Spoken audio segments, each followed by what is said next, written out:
Hi everyone, this is Knowledge Topper, and in this video we will discuss about another most important financial ratio, and that is debt to equity ratio. We are basically covering the series of financial ratios, so this is one of the videos of our financial ratios series.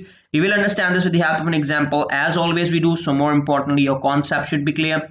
You can watch all other financial ratios videos by clicking the link in the description of this video. But before moving towards the main, if you didn't subscribe to our channel Knowledge Topper yet, please do subscribe to our channel Knowledge Topper as well as like our Facebook page, and do join our Facebook group as well, where you find a lot of good material related to these topics as well as from other courses as well. So first of all, we will look at what debt to equity ratio is in general. Then we will further discuss more about debt to equity ratio in detail, and at the end of this video we will solve an example as well. So more importantly your concept should be clear. Okay.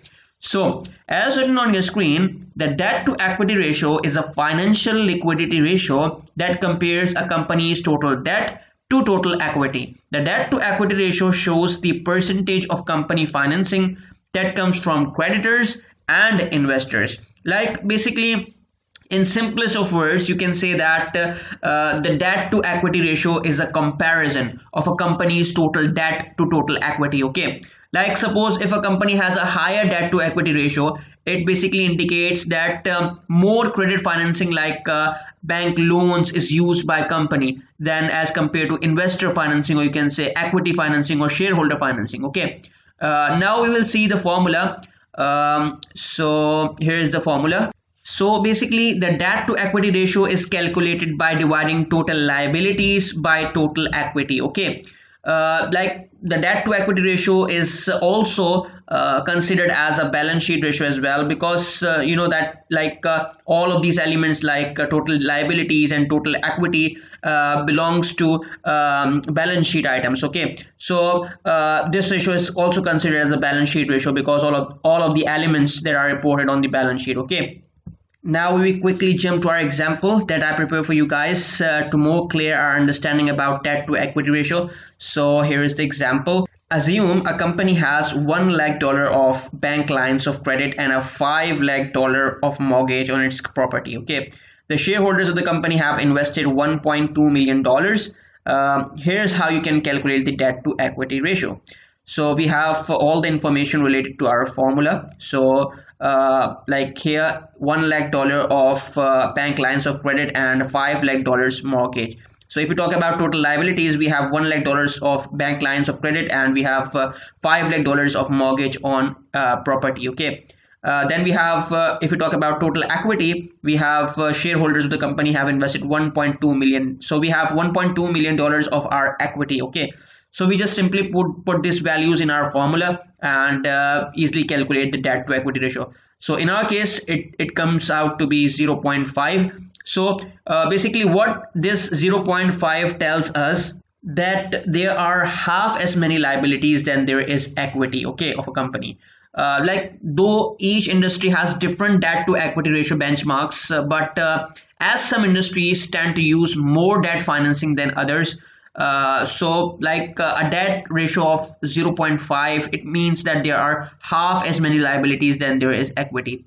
Or you can say that the assets of the companies are funded 2 to 1 by investors to creditors. Okay.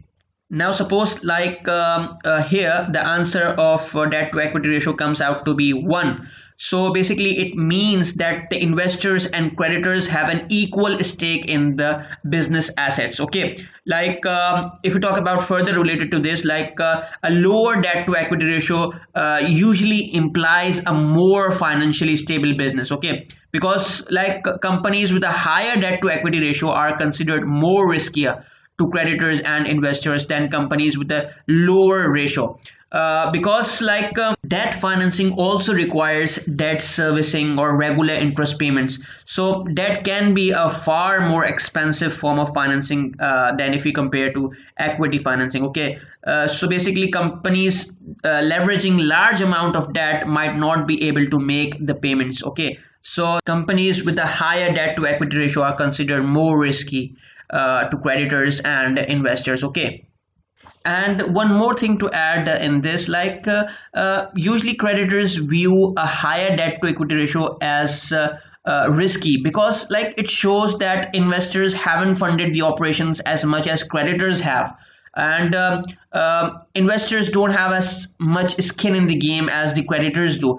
Basically, this could mean that investors don't want to fund the business operations because the company isn't performing well, or there are like lack of performance might also be the reason why the company is seeking out extra debt financing. So these all are the creditors view related to a higher debt to equity ratio. Okay, so this is the video for all of you guys. Hope you clearly understand about debt to equity ratio. If you like this video, thumbs up. Do subscribe to our channel Knowledge Topper, as well as like our Facebook page, and do join our Facebook group as well, where you find a lot of good material related to these topics as well as from other courses as well. So this is the video for all of you guys. Thank you so much everyone. It's time to say bye bye.